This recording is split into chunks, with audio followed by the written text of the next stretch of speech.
Dua pejabat senior pasukan pertahanan Israel atau IDF diserang oleh sekelompok kaum Yahudi ultra-ortodoks. Peristiwa tersebut terjadi di kota Bnei Brak pada Senin 15 Juli 2024 malam.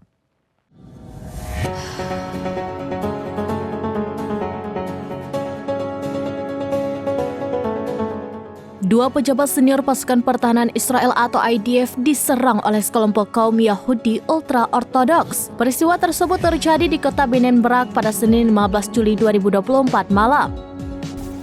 Dikutip dari Jerusalem Post, dua perwira Israel yang diserang adalah Mayor Jenderal David Zuni dan Brigadir Jenderal Shai Taib. Awalnya mereka bertemu dengan Rabbi David Leibel untuk membahas pembentukan divisi ultra-ortodoks di militer. Namun setelah pertemuan, mobil kedua jenderal itu sudah dikepung. Kaum Yahudi ultra-ortodoks bahkan meneriaki keduanya sebagai pembunuh sambil melempar benda ke arah mobil. Dua jenderal Israel baru bisa melanjutkan perjalanan setelah polisi tiba di lokasi. Sebagai informasi, Mahkamah Agung Israel telah mengeluarkan putusan yang mewajibkan Yahudi ultra-ortodoks ikut wajib militer. Selama ini mereka terbebas dari dinas militer karena fokus mempelajari agama.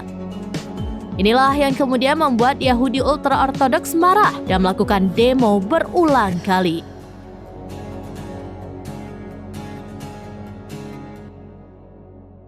Demikian informasi terkini Syedar Alun. Saksikan terus beragam informasi lainnya. Jangan lupa like dan share seluruh akun serambines.com.